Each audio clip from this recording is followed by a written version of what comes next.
তুমি মানুষ দিয়া মানুষ বানাও, তুমি থাকো কোন জায়গায়? আল্লাহ তুমি খুঁজতে যাইয়া পড়ে গেছি বিষন্দা। মানুষ দিয়া মানুষ বানাইছে রব্বে কারিম, তো সব রূহকে একদিনে পড়াইছে সবাই। আলাস্তু বিরাব্বিকুম, সবাই বলছে ক্বালু বালা। ঠিক কিনা? এই জোরে বলেন ঠিক কিনা? রূহ তো একদিনে সব বানাইছে। আমি আপনি পরে আসলাম, দুদিন আগে কেউ আইছে, পাশে আইছে। রুহের জগতের বয়স তো এক। তাহলে বারবার যে কয়দিন বয়স আমারও সে কয়দিন, পিসা মৌলানা সাহেবের আমার ভাইয়ের বয়স যে কয়দিন আমারও বয়স সে কয়দিন। রুহের জগৎ ছেলের বয়স সে কয়দিন, একদিনও কম নাই। কোন মুফতি সাহেব ফতোয়া দিতে পারবেন একদিনের কম বয়স, কারণ সমস্ত রুহের জগৎ একসাথে স্বীকার করেছি আপনি আমাদের রব, আপনি আমাদের মালিক, আপনি আমাদের প্রভু, আপনি আমাদের সৃষ্টিকর্তা, আপনি আমাদের আইনদাতা, আপনি আমাদের বিচারক। তবে কেন বেজাল এত? আল্লাহ তোমায় খুঁজতে যাইয়া পড়ে গেছি বিষন্দায়। তুমি মানুষ দিয়া মানুষ বানাও, তুমি মানুষ দিয়া তুমি থাকো কোন জায়গায়? আল্লাহ তোমায় খুঁজতে যাইয়া পড়ে গেছি বিষন্দায়। খোঁজো খোঁজো খোঁজো, খুঁজতে যায় কোথায়? কেউ মন্দিরে খোঁজে, কেউ পাহাড়ে খোঁজে, কেউ মসজিদে খোঁজে, কেউ গির্জায় খোঁজে। সবাই কারে খোঁজে? যেটা বলেন না। কেউ পায়, কেউ পায় না। কেউ সাধনা আর জগতে, সবাই খোঁজে কারে? যেটা বলেন না। রব্বি কারিম রে খোঁজে। এই যে অহংকার না যাবে না। বলতেছিলাম নূহ আলাইহিস সালামের, ও যুবক শোনো, ওই জামানার মধ্যে একটা গোত্র ছিল, আদ গোত্র। এই গোত্রের মানুষ ছিল খুব অহংকারী। এত অহংকারী ছিল, তাদের ভিতরে তারা চিন্তা করত, তারা পাহাড়গুলো ধাক্কা দিয়ে ফেলে দিত, পাহাড় কেটে কেটে ফেলতো। তারা চিন্তা করতো আমাদের মৃত্যু নাই, আমাদের মরণ হবে না।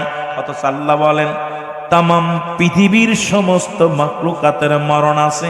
কোরআনুল কারীমের মধ্যে সব সূরা অস্বীকার করতে পারেন, ছোট্ট একটা এত স্বীকার করা সম্ভব নয়। কুল্লু নাফসিন, এটা কার কথা? জোরে বলেন না কার? কুল্লু নাফসিন যায়কাতুল মাউত। হে মুসলমান, প্রতিটা প্রাণীর মৃত্যু সাপ, কথা কয় না, গ্রহণ করতে হবে। মরণ নাই কার? মারহাবা, একজন বলছে কার? আল্লাহ। ঠিক আছে, মরণ নাই কার? ওরে ভাই, শয়তানের মরণ আছে শুনেন নাই? কিয়ামত পর্যন্ত বাঁচবে, তারপরে মরবে না। একটু আগে দুয়াজ করে আসলাম, তাহলে বোঝেন না? ভুলে গেলে হইব? আপনার এত নারী পুরুষের পালা দেন, মুরব্বীরা এত বাপ গান শোনেন। আরে গান শুনছেন এখন এই আধ্যাত্মিক জগতে, এই পাগল হইতে রে ভাই। বাংলা ওয়াজ খুব করা সহজ, কিস্তা কাহিনী কইতে খুব মজা লাগে, কিন্তু আধ্যাত্মিক ওয়াজ গুলো করতে গেলে এটা নিজের বেরেন খাটাই দেখলে জান শেষ হয়ে যায়। এই আদ গোত্রের মানুষ, বাবারা আমার, গভীর মনোযোগ।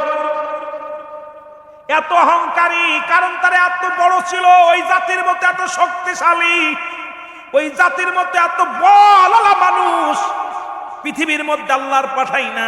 যত ছিল উসলাম্বা, তত ছিল তাংরাই জুয়ান। তারা এক একটা পাথর, কয়েক টন ওজন পাথরগুলো চেলে ফেলে দিত। তারা বড় বড় পাহাড়গুলো কেটে কেটে ধস নামায় দিত। তারা উচ্চ স্বরে হাসতো আর বলতো আমাদের মরণ নাই, আমরাই শক্তিশালী, আল্লাহ বলতে কিচ্ছু নাই, আল্লাহ বলতে কিচ্ছু নাই, আমরা অমর। তারা এত একজোরে হাসি দিতে, আটটি হাসি দিতেন, এমন জোরে আটটি হাসি দিতেন আর বলতেন আমাদের মরণ নাই, আমরাই রাজা, পৃথিবীর শক্তিশালী, কারণ আমাদের চাইতে আর কেউ বড় নাই, আমাদের চাইতে আর কেউ বড় নাই। হাসাহাসি করতো, উপহাস করতো। কিন্তু নূহ আলাইহিস সালাম তাদেরকে অনেকবার তাদেরকে সতর্ক দিলেন, সতর্ক মানলেন না। নূহ আলাইহিস সালামের জামানায় যে কিনান শেষ হয়ে গেল, আসছে একটু পরে সর্বশেষ আসলো হযরত হুদ আলাইহিস সালাম। নাম কি নবীর নাম? বনি ইসরায়েলদের মধ্যে আরেকজন নবী, তিনার নাম হলো হযরত হুদ আলাইহিস সালাম। ওনার জামানায় ওই নবীর উম্মতিরা এই হুদ আলাইহিস সালাম তাদেরকে এত বুঝাইলেন, আয় ফিরে আয়, ফিরে আয়। আরে আল্লাহ আছে, আল্লাহ বলতে কিছু না, আমাদের শেষ করতে পারবি না, কারণ আমার আল্লাহ বলতে এই জমিনটা আমাদের, এই রাতটা আমাদের, সন্ধ্যা আমাদের, বিকেল আমাদের, মরুভূমি আমাদের, সব কিছু আমাদের।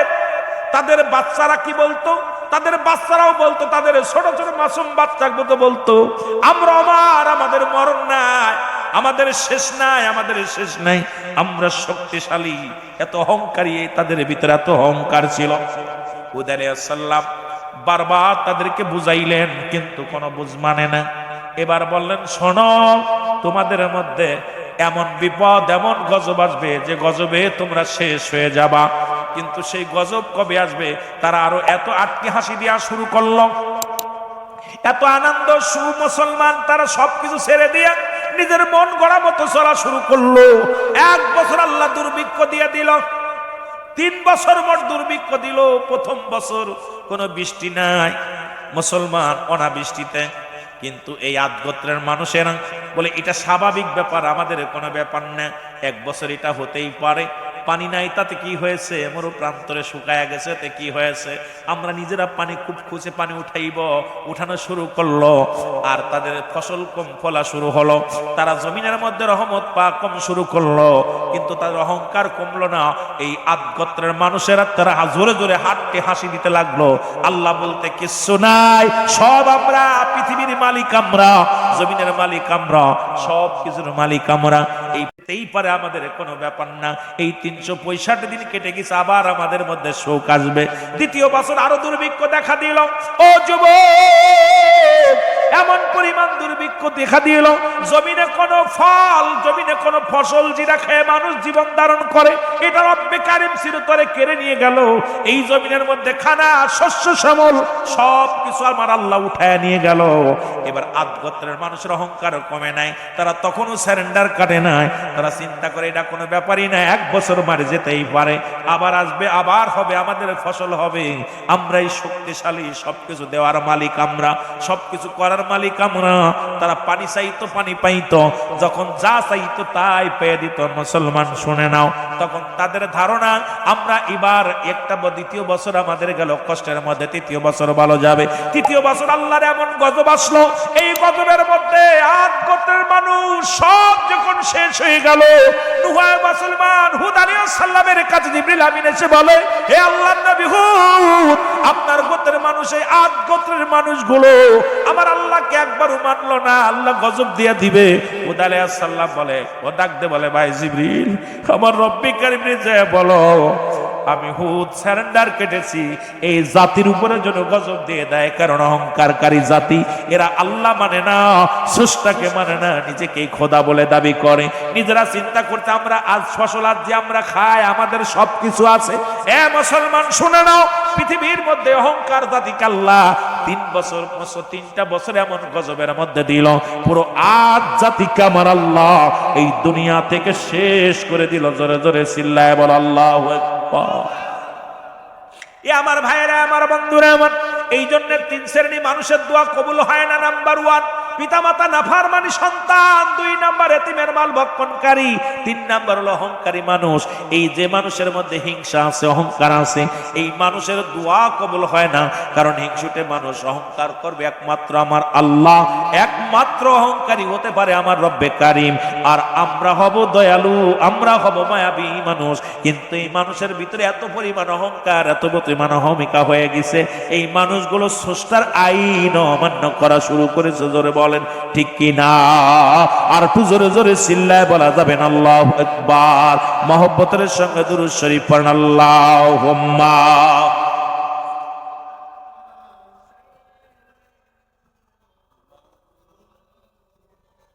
আরো জোরে বলেন, ওয়ালা আলি সাইয়্যিদিনা মন হাবিব আমার মুক্তির কারণে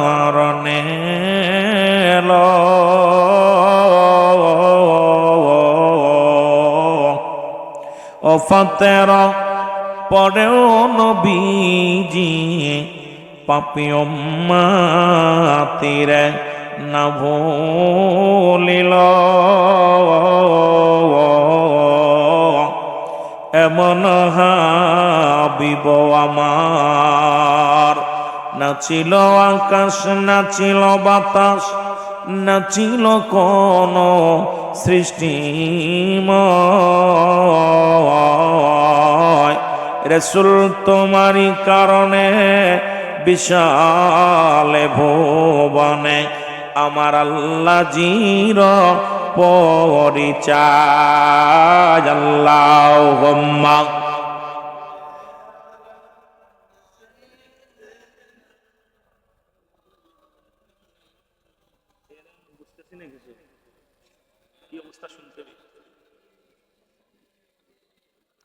মাওলানা।